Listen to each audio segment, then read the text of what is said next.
Hello दोस्तों, आप सभी का आज की जीएस के क्लास में पुनः स्वागत है।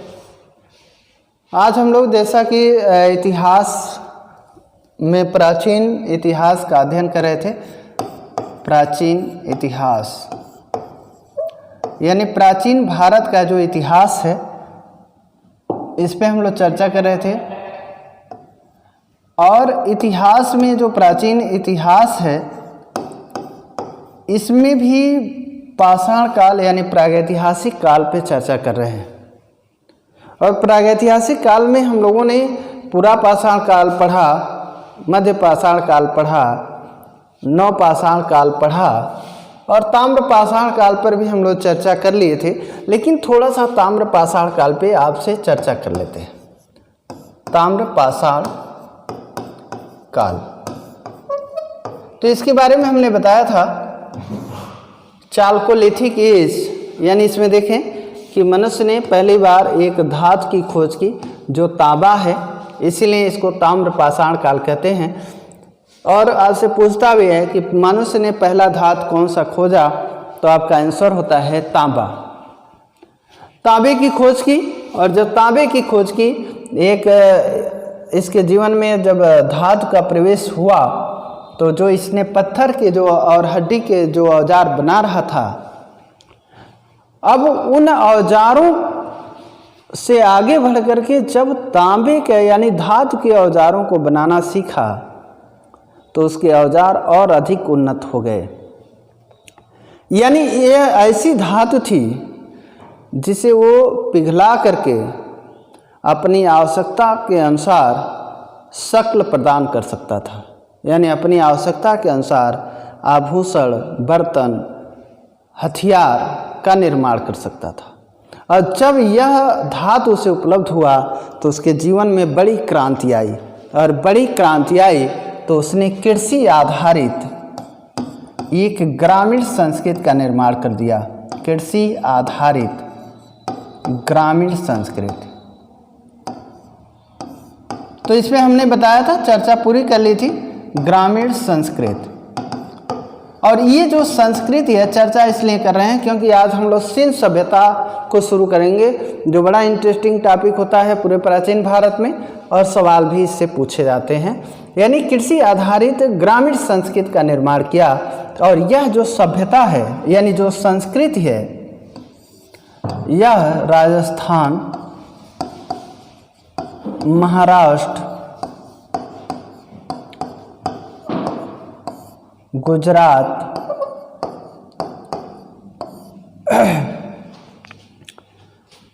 और मध्य प्रदेश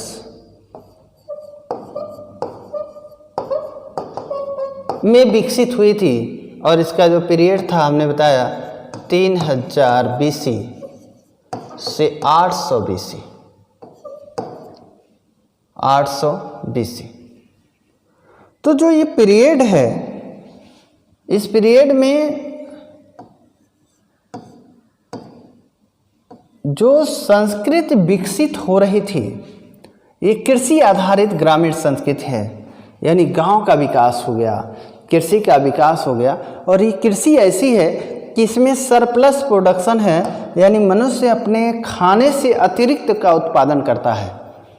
यानी जैसे एक किसान क्या करता है कि जब खेती करता है, तो वह इतना उत्पादन करता है कि वह अपने साल भर भोजन भी चला ले और बच भी जाए।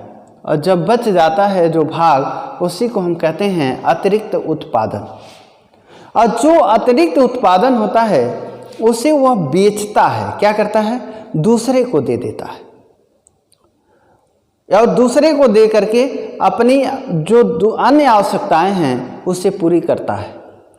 यानी आज क्या है कि आप धान, गेहूं, चावल बेचते हैं और बेच करके पैसा लेते हैं, और पैसा प्राप्त करके आप दूसरी ऐसी वस्तु खरीदते हैं जो आपके पास नहीं है।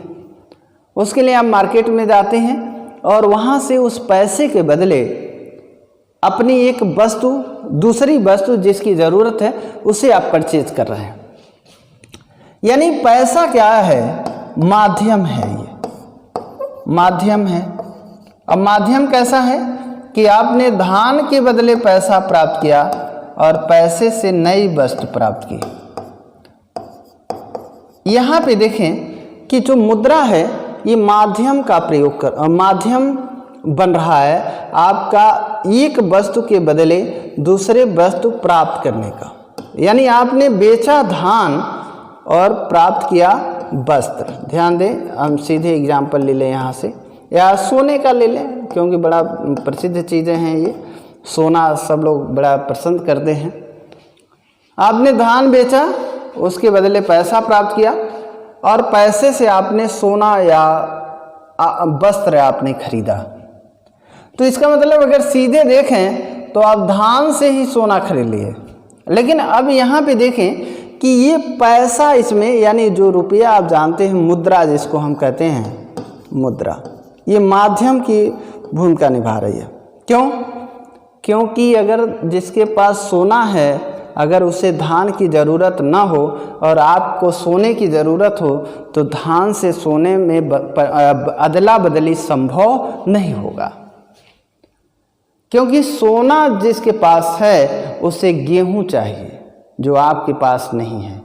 तो आप क्या करते हैं कि एक माध्यम चुनते हैं, धान को पैसे में कन्वर्ट करते हैं, मुद्रा में कन्वर्ट करते हैं, फिर मुद्रा से अपने मनपसंद वस्तु का परचेज करते हैं।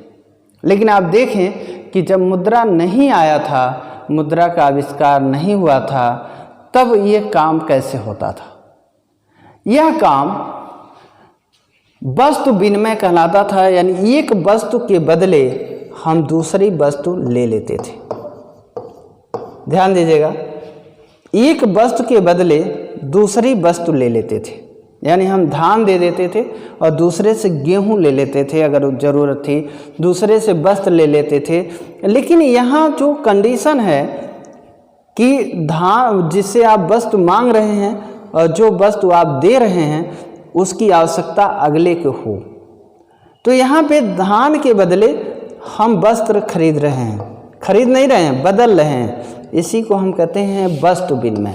यानी एक वस्तु से दूसरी वस्तु को प्राप्त करना, एक वस्तु देकर दूसरी वस्तु दूसरे से प्राप्त करना ही वस्तु विनिमय कहलाता है। वस्तु विनिमय तो ये सीमित है वस्तु विनिमय, क्योंकि हम तभी बदल पाएंगे कि जब अगले को भी मेरी वस्तु की आवश्यकता हो। तो ये सीमित व्यापार की भी शुरुआत हो रही है यहाँ पे। यानी यहाँ से कृषि तो शुरू हो चुकी है, यहाँ वस्तु विनिमय पर आधारित व्यापार भी शुरू हो रहा है। अब ऐसा आप सोच रहे होंगे कि यहाँ इतनी चर्चा क्यों? यहाँ से हमको इतिहास की एक दृष्टि मिलेगी, क्योंकि आगे जो हम पढ़ने जाएंगे, जो अगला काल पढ़ेंगे, वो शहरी यानी नगरीय सभ्यता का अध्ययन करेंगे। और नगरों की स्थिति क्या है कि वहाँ व्यापार, वाणिज्य, उद्योग और धंधे उनकी प्राण वायु होते हैं और उसी पर वह नगरीय सभ्यता या नगर जिंदा होते हैं। और वहाँ पे मुद्रा की आवश्यकता होगी या वस्तु विनिमय पर आधारित व्यापार की प्रक्रिया चलेगी। तो वस्तु विनिमय पर आधारित अर्थव्यवस्था का यहाँ निर्माण हो गया। आपने देखा। और वस्तु विनिमय क्या है? एक वस्तु को देकर के दूसरी वस्तु प्राप्त करना। और मुद्रा क्या करता है? माध्यम का प्रयोग, माध्यम बनता है कि हमने धान को या अपनी वस्तु को पैसे में कन्वर्ट किया, मुद्रा में कन्वर्ट किया और वही मुद्रा दे करके हमने दूसरी वस्तु प्राप्त कर ली।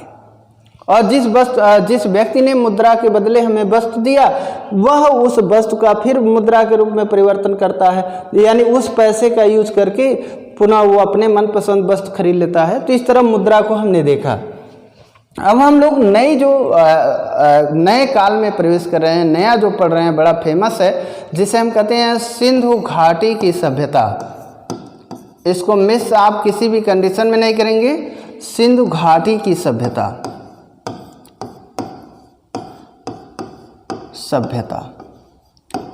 और यहाँ पे कोट करूँ, यह नगरीय सभ्यता है।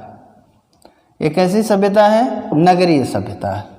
तो आप जानते हैं कि जो नगरीय सभ्यता होती है या जो नगर होते हैं, वहाँ पर कृषि वहाँ नगर के अंदर कृषि नहीं होती है, नगर के अंदर व्यापार होता है, वस्तुओं का उत्पादन होता है, यानी ऐसी चीज़ें बनाई जाती हैं जो बाज़ार में बेची जाती हैं, और उन्हीं पर वह वहाँ की जो नगर है, वो जो नगर है उसकी पूरी अर्थव्यवस्था या लोगों की जो जीविका है उसी पर निर्भर करती है। तो वस्त्र विनिमय पर आधारित व्यापार की शुरुआत हो गई। एक नई धातु तांबे की उन्होंने खोज कर लिया। तो इसका मतलब है कि अगर गांव समुन्नत हो जाता है, यानी समृद्ध हो जाता है, ज़्यादा विकसित हो जाता है, तो गांव क्या करता है, शहर में अपने को परिवर्तित कर जाता है।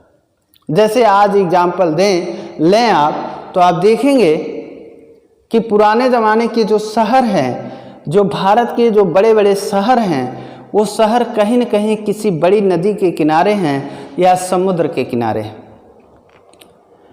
वहीं पर देखें तो जो छोटे छोटे शहर हैं वो बड़े महत्वपूर्ण मार्गों पर, जो बड़े बड़े जो मार्ग हैं, यानी जो राष्ट्रीय राजमार्ग हैं, राजकीय राजमार्ग हैं, या जो जिला सड़क है उसके किनारे स्थित है।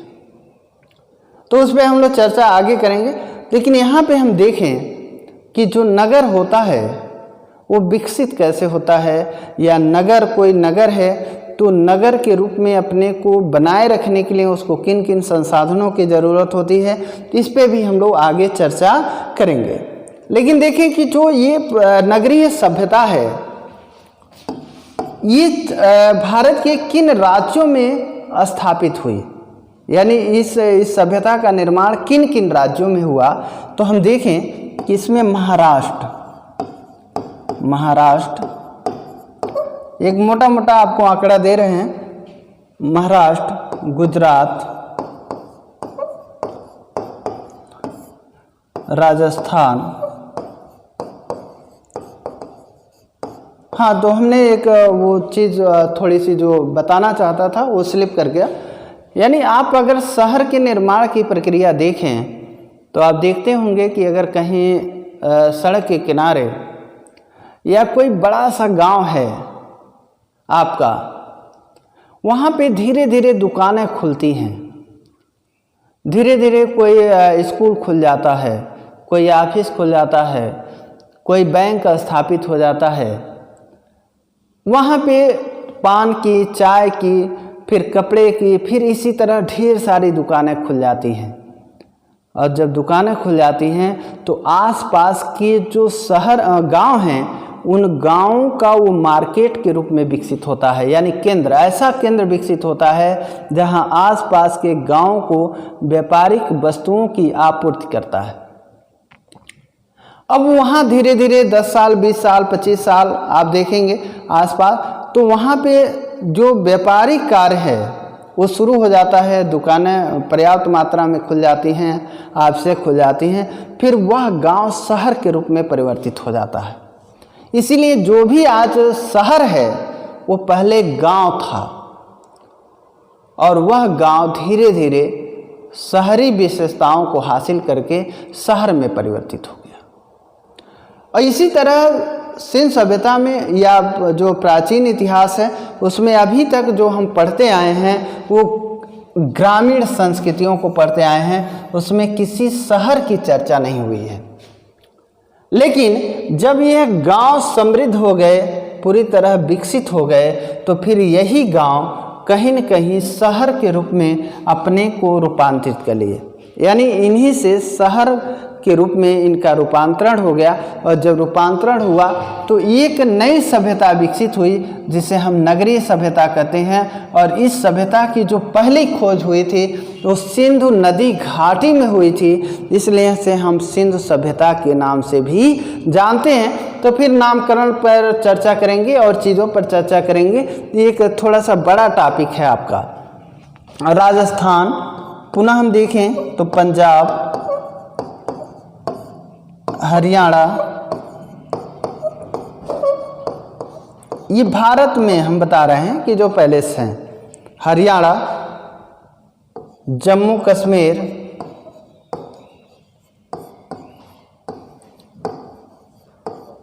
पुनः देखें तो यहाँ पे पश्चिमी उत्तर प्रदेश, जो हमारा उत्तर प्रदेश है इसका जो पश्चिमी हिस्सा है उत्तर प्रदेश, यहाँ पे इसका विस्तार है सिंधु सभ्यता का। यानी इतने प्रदेशों में, भारत के इतने प्रदेशों में सिंधु सभ्यता मौजूद है। अब अगर आप सोचेंगे कि यहाँ ताम्र पाषाण काल सर ने लिखा और फिर यहाँ सिंधु घाटी की फिर चर्चा एक साथ क्यों कर रहे हैं? इसलिए कर रहे हैं कि आप देखें तो कॉमन शहर आपको दिखाई देंगे, कॉमन जो प्रदेश हैं वो आपको दिखाई देंगे कि जो सिंधु सभ्यता में भी मौजूद हैं और ताम्र पाषाण काल में भी मौजूद हैं। जैसे आप देखें तो महाराष्ट्र, महाराष्ट्र को आप देखें, फिर गुजरात को आप देखें तो ये भी कॉमन है। फिर यहाँ पे आप देखें तो मध्य प्रदेश ही, राजस्थान को आपने देखा, यानी राजस्थान, यानी 3 ऐसे राज्य हैं जहाँ पे सिंधु सभ्यता और ताम्र पाषाण कालीन लोग रहते थे। यानी सिंधु सभ्यता और ताम्र पाषाण काल के लोग रहते थे। यहाँ पे सिर्फ मध्य प्रदेश ऐसा है कि जहाँ पे सिंधु सभ्यता का विस्तार नहीं किया गया है, लेकिन पंजाब, हरियाणा, जम्मू कश्मीर, पश्चिमी उत्तर प्रदेश, यानी सिंधु सभ्यता का जो क्षेत्र है कहीं न कहीं जो ताम्र पाषाण कालीन जो क्षेत्र है वहीं पर ये स्थित है। इसका मतलब कि जो ताम्र पाषाण काल की जो ग्रामीण संस्कृतियाँ थीं वही गांव या वही संस्कृति शहर के रूप में अपने को रूपांतरित की। तो एक बड़ा प्रश्न है कि जो भी शहर हैं वो पहले गांव से ही शहर में परिवर्तित होंगे, अब बाद में जो छोटे छोटे शहर बनेंगे ऐतिहासिक काल में, उसके शहर बनने की प्रक्रिया अलग होगी। जैसे आज है उसका एग्जाम्पल हम बाद में देंगे आपको। लेकिन यहाँ हमने बताया कि ये जो सभ्यता है, यानी दोनों जो संस्कृतियाँ हैं, यानी ताम्र पाषाण काल भी देखें तो इसका भी विस्तार अगर देखें तो जो मैप पर अगर सीधे देखेंगे तो इन्हीं हिस्से में है। यानी सिंधु सभ्यता भी नॉर्थ वेस्ट रीजन में है, यानी नॉर्थ वेस्ट में है, यानी यहाँ पे है। और अगर ताम्र पाषाण काल को भी देखें तो यही नॉर्थ वेस्ट रीजन में है, यानी आगे इसको और विस्तृत इस पर चर्चा हम लोग करेंगे। यानी दोनों संस्कृतियाँ पश्चिमोत्तर भारत में अस्तित्व में आती हैं और वहीं पर ग्रामीण से शहर के रूप में अपने को रूपांतरित करती हैं। तो आप कॉन्सेप्ट क्लियर हो गया होगा कि ऐसा क्यों करें, क्योंकि ताम्र पाषाण काल और सिंधु सभ्यता के बीच जो हमारे इतिहासकार हैं वो संबंध नहीं मानते, लेकिन ऐतिहासिक अगर प्रक्रिया को आप देखेंगे तो कहीं न कहीं ये सिद्ध करता है कि जो ताम्र पाषाण कालीन ग्रामीण संस्कृति है वही संस्कृति शहर के रूप में, यानी सिंधु घाटी की सभ्यता के रूप में रूपांतरित हुई, क्योंकि दोनों संस्कृतियां एक ही क्षेत्र में विकसित हुई। एक का फलक ज़्यादा बड़ा था, एक का फलक थोड़ा छोटा था, लेकिन दोनों संस्कृतियां एक ही क्षेत्र से बिलोंग करती हैं। ऐसे में दोनों में संबंध रहा होगा, क्योंकि सिंधु घाटी के लोग भी तांबा का प्रयोग करते थे, कांसा का प्रयोग करते थे। तो यहाँ पे ज़्यादा हम विवाद में नहीं पड़ेंगे। यहाँ पे हमने देखा कि जो ताम्र पाषाण काल और सिंधु घाटी की सभ्यता। तो अगला जो टॉपिक हम लोगों का होगा उस सिंधु नदी घाटी पर चर्चा हम लोग करेंगे, यानी जो सिंधु घाटी की सभ्यता है इस पे चर्चा करेंगे। तो आपको बता दें कि जो सिंधु सभ्यता है ये नगरीय सभ्यता है, हमने जाना। अब इस पे हम लोग नामकरण देखेंगे, इसका विस्तार देखेंगे, भारत और विश्व में देखेंगे, इसकी सीमाएं देखेंगे, यानी जहाँ जहाँ से क्वेश्चन बनता है वहाँ से हम लोग इस पे चर्चा करेंगे। यानी इसकी विस्तार देखें तो अगर देखें तो ये 4 देशों में ये सभ्यता विस्तारित है। यानी अगर देश देखें, अगर सभ्यता का विस्तार देखें, विस्तार तो विस्तार देखें तो अगर देश कितने देशों में विस्तारित है, कितने देशों में, यानी सभ्यता संबंधित कितने देश हैं। तो अब कितने देश हैं, तो यहाँ पे अगर हम देखेंगे तो ये सभ्यता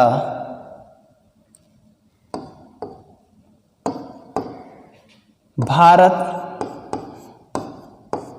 पाकिस्तान, अफगानिस्तान,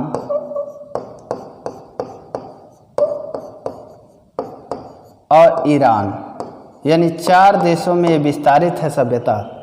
यानी जो सिंध सभ्यता है इसका संबंध 4 देशों से है, क्योंकि इन 4 देशों में इससे संबंधित शहर खोजे गए हैं। यानी सिंध सभ्यता के जो शहर हैं इन 4 देशों से प्राप्त हुए हैं। बाकी व्यापारिक संबंध तो इसके पूरे विश्व में हैं, क्योंकि ये व्यापारिक काल है, क्योंकि व्यापार के चरमोत्कर्ष का काल है, और जिसका परिणाम है कि ये शहरी सभ्यता भारत में विकसित हुई।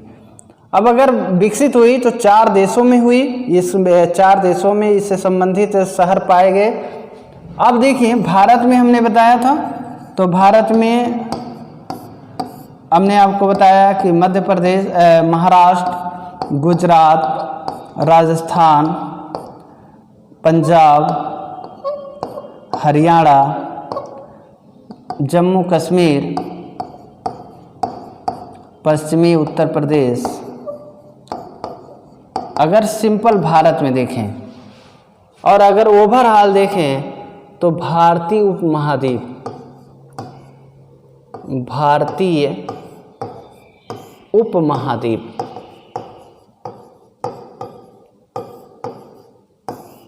यानी ये जो नगरीय सभ्यता है ये भारतीय उपमहाद्वीप में विकसित हुई। ठीक है, भारतीय उपमहाद्वीप में विकसित हुई। ये क्लियर हो कर लें आप, आगे और चर्चा करेंगे। भारतीय उपमहाद्वीप में मुख्य संबंध इसका कहाँ है, या मुख्य सभ्यता कहाँ विकसित हुई, ये भारतीय उपमहाद्वीप में। ये क्लियर हो गया। भारत में इस सभ्यता का विस्तार कहाँ है, मध्य प्रदेश, महाराष्ट्र, गुजरात, राजस्थान, पंजाब, हरियाणा, जम्मू कश्मीर और पश्चिमी उत्तर प्रदेश। यानी इस तरह देखें 1 2 3 4 5 6 7 राज्यों में है। अगर अगर इसको ऐसे हम देख लें, यानी इसकी सीमाएं अगर हम देख लें, तो यहाँ पे जम्मू कश्मीर, यहाँ पे आएंगे तो महाराष्ट्र, अब इसको और स्पष्ट करेंगे कल की क्लास में, महाराष्ट्र, फिर यहाँ पर बलूचिस्तान, यानी पाकिस्तान में बलूचिस्तान, और यहाँ पे अगर हम आएंगे तो पश्चिमी उत्तर प्रदेश, उत्तर प्रदेश। तो ये विस्तार है और सिंध सभ्यता के बारे में विस्तृत चर्चा करेंगे, क्योंकि बहुत इंपॉर्टेंट टॉपिक है और बहुत इंटरेस्टिंग टॉपिक है। अगर कल इस पे जब चर्चा करेंगे तो आपका इंटरेस्ट बढ़ेगा। लेकिन क्लास मिस ना हो, जब भी क्लास मिस होगा तो आपको अगली क्लास में रुचि कम हो जाएगी। इसीलिए कल आप नियमित रूप से क्लासों से जुड़ते रहें। किसी भी कंडीशन में आप प्रयास करें कि क्लास मिस ना होने पाए। Thank you.